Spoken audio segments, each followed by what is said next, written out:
Hey friends, I'm Elise, and today we're going to talk about all the books that I read in the month of September.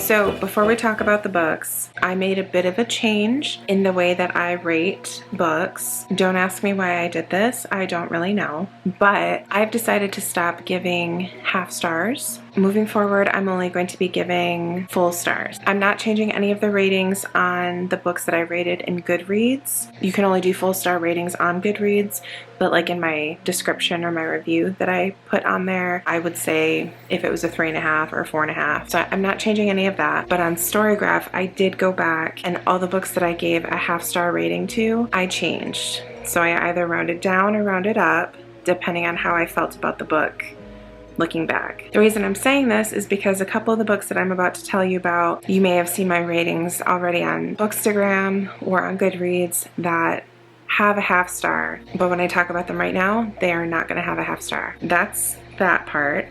The other part is I decided that I wanted to start talking about the books that I DNF in my wrap-ups. Usually I don't, but moving forward I think that that would be a really interesting thing to talk about. So in the month of September I did DNF 4 books. First was Fever House by Keith Rawson. This book intrigued me. I saw it at the library, so I decided to check it out. The premise of the story is basically this severed hand is found and it drives people to do bad things. I'm like, that sounds kind of interesting. So I started reading it and it was not for me at all. It had very much the tone of like a Stephen King novel, but it was just very gritty and very, I don't really know how to explain. It was not for me, so I didn't make it very far into that one before I DNF'd it. The next book that I DNF'd is Looking Glass Down by Catriona Ward. This one I actually read about 50% of, and I was just really bored. Let me just read you the synopsis because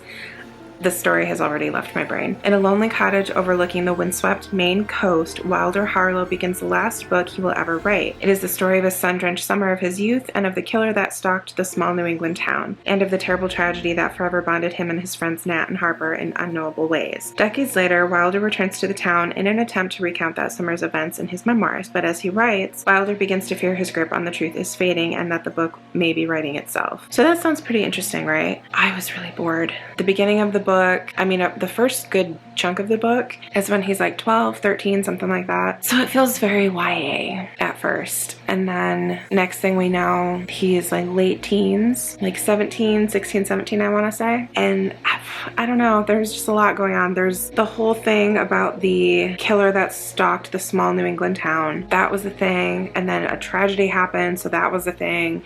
And then this other thing was happening. And I'm like, there's too much going on. And surprisingly, I'm very bored. The next book that I DNF'd in September was Piranesi by Susanna Clarke. This one, I was a little apprehensive about this book to begin with, and to be fair, I did read this one just after I finished Bunny, so I was not willing to take on another weird book. I have heard great things about Piranesi. If I ever come across the audiobook, I would give it another chance, but sitting there trying to physically read it about all of these rooms in this endless place that Piranesi is at, I couldn't do it. I did not get very far in that one. I think I got maybe like 10% of the way. And the last book that I DNF'd is Normal Rules Don't Apply by Kate Atkinson. This one is an anthology of short stories. The first story that I read, that one was pretty good. Then the second story I read wasn't as interesting, and then I'm just like, I don't really want to keep reading it. So I DNF'd it. DNFing is a form of self-care in my opinion. Okay, so let's talk about the books that I did read. In September, I read 12 books. The tone, according to Storygraph, was primarily dark, tense, mysterious, and emotional. As far as genre goes, I read 3 fantasy, 3 horror, 2 thriller, 2 science fiction, 1 romance, and 1 mystery. And my star ratings ranged from 2 stars all the way up to 5 stars, with an average star rating of 3.58. Okay, so starting from the beginning, for the Automathon Readathon that was hosted by Rachel of Happy Go Lovely Sleeves and Jordan from Bookish Gem, I read 2 books. First was Good Bad Girl by Alice Feeney. This is a thriller about a lot of things. There's the lives of multiple women that are kind of intertwined, and we have a past timeline converging with a present timeline, and in the past timeline there was a baby that was taken, and in the present timeline there was a lot going on. Like I said, all primarily female characters. Being an Alice Feeney, I was very excited about this. I typically like Alice Feeney. This one, it felt very much like, I don't know, just like a drama, to be honest. It wasn't super thrilling. It did not hold my attention. I was very disappointed. I ended up giving this one 2 stars. And the other book for the Automathon that I read, and also buddy read with my friend Heather over at Books and Heather, was The Dead Romantics by Ashley Poston. This one is, what is it classified as? So according to Storygraph, it's classified as a contemporary fantasy romance. I think I labeled it as a fantasy. No, I labeled it as a romance. This follows Florence, and she's a ghostwriter. She writes romance, and after a pretty bad breakup, she's kind of lost her spark. She doesn't really believe in love anymore, so she is having major writer's block. But unfortunately, she does have a deadline coming up. She requested an extension from her new editor. He did not agree to it, so she's kind of very frazzled. And then she does get a phone call from home. Her father has just passed away. So even though her career is basically falling apart, she now has to travel back home and help her family plan her father's funeral. Fun story, she actually grew up in a funeral home. Her family ran a funeral home. And she also has a unique gift where she can see and communicate with ghosts. This was such a fun read. I talked about this one in my fall recommendations video. It takes place in the spring, but it has all the fall vibes because of the funeral home, and it's like this old Southern Victorian home, and there's ghosts, and I loved the characters. I fell in love with the town.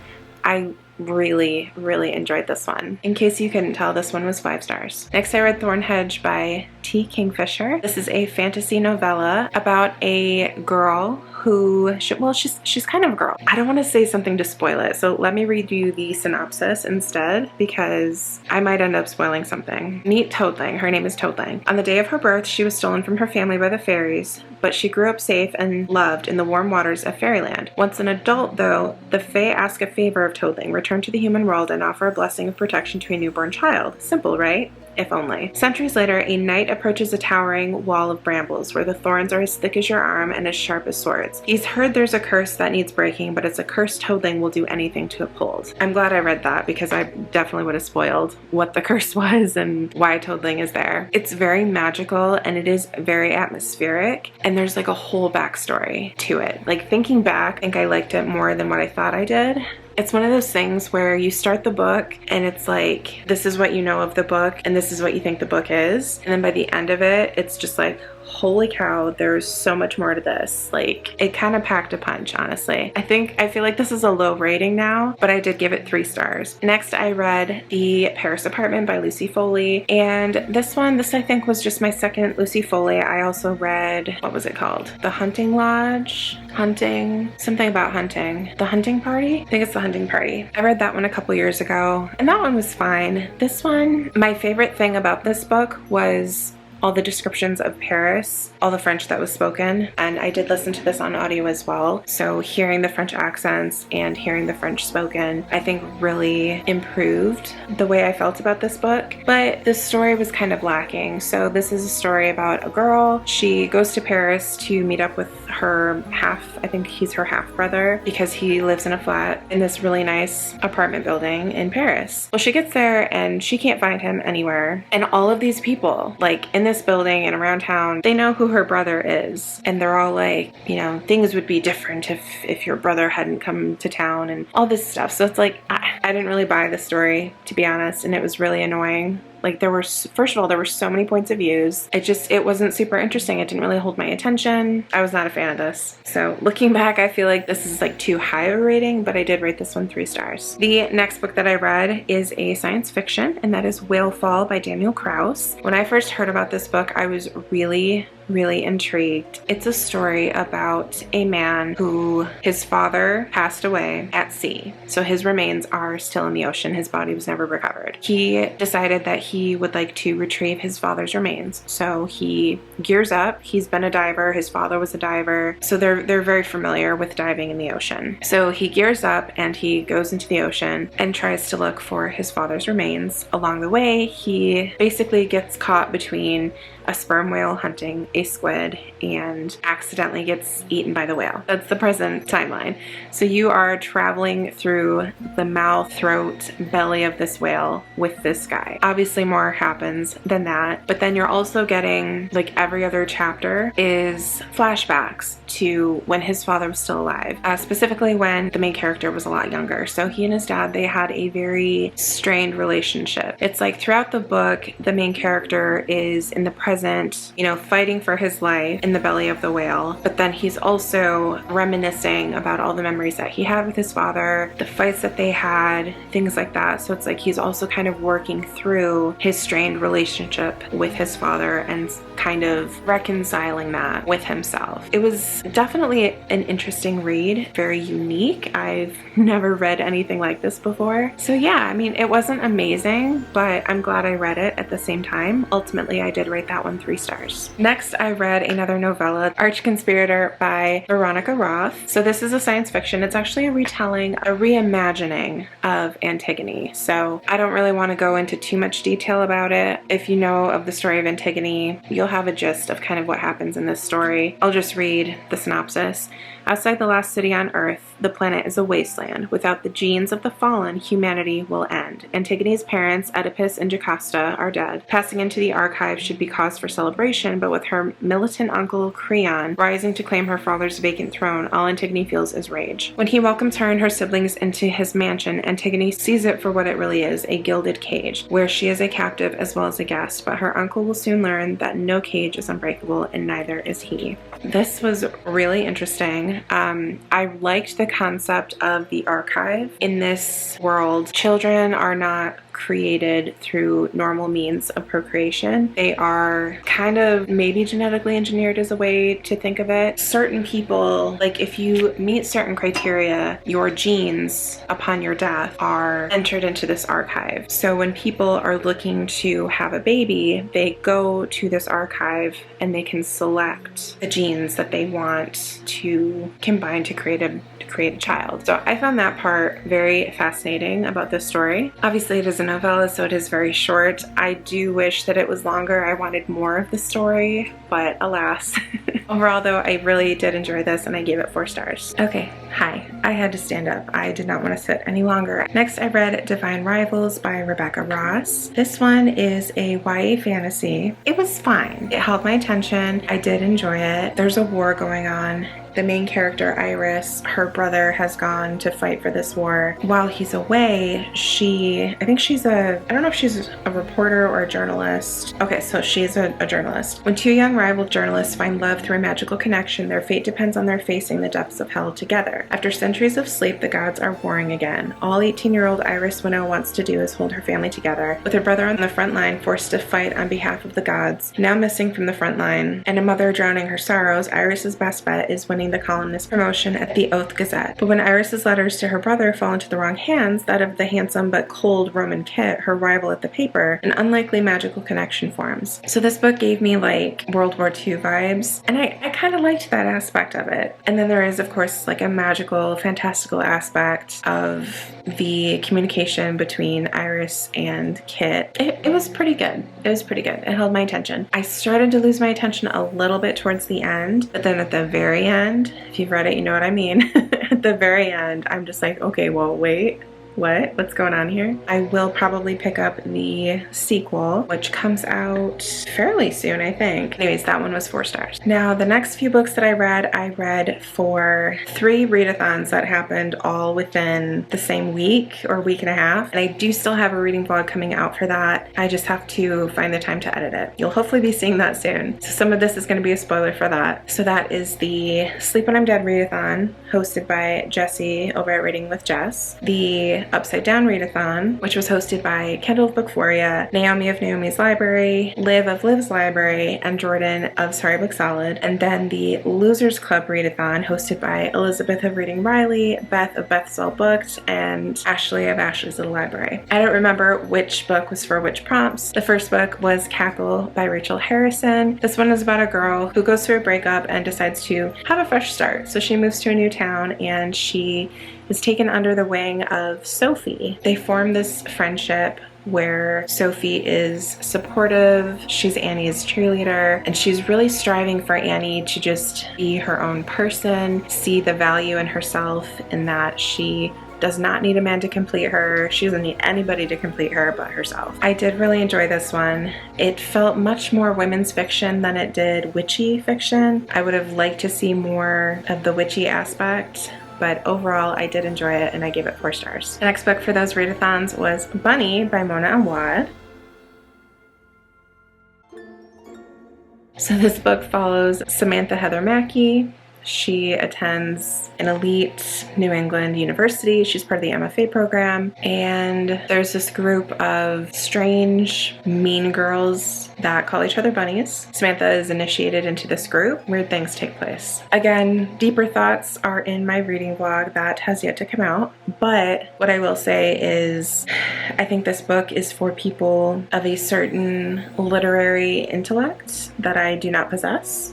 So I did not get it. I didn't get it, and I didn't appreciate it the way I think it was intended to be appreciated. I didn't like this. And honestly, it scared me away from reading any more Mona Awad. I had Rouge checked out from the library. I returned that without reading it. I'm like, I tested the waters and I wasn't feeling it. So this one, I really thought about the rating. My initial reaction was that it's a 2-star. A few days after, I decided that I just kept thinking about this book. And I was like, you know what, maybe it's a 3 because it's still in my head. I'm still thinking about it, but I've gotten over that. So I'm back to thinking it's a 2-star. And the final book for the Readathons vlog is The House on the Hill. No, The Haunting of Hill House by Shirley Jackson. This, of course, is a classic. I'm sure you've heard of it. There are many adaptations out there based off of this book. I've not seen the show on Netflix, but I have seen the movie, The Haunting, from, when did that come out? Like late 90s, maybe early 2000s? I don't remember, but I grew up watching the movie. I loved it, and I've always wanted to read the book. I did enjoy the book. The beginning of the book and the beginning of the movie was very similar, and then after a certain point, like the movie went this way and the book plot went that way. It ended up being very different than what I was expecting. Not necessarily a bad thing though. I did still enjoy this. I enjoyed it a lot actually, and I ended up giving it 4 stars. The next book that I read was Cutting Teeth by Chandler Baker. I feel like this one was marketed strangely. Anytime that I had heard about this book, I heard it pitched as a horror about vampire babies, and that's not really the case. So this book is kind of like a suburban mom drama. It follows Rhea, Mary Beth, and Darby, and they are all moms to children that attend this preschool. And for whatever reason, this preschool, this particular class of 4-year-olds, is going through this weird thing where not all, but a lot of the children start biting and start craving blood. So that happens. The other part is one of the preschool teachers is found dead. We also have the mystery of who killed the teacher. It's a bit of a mystery.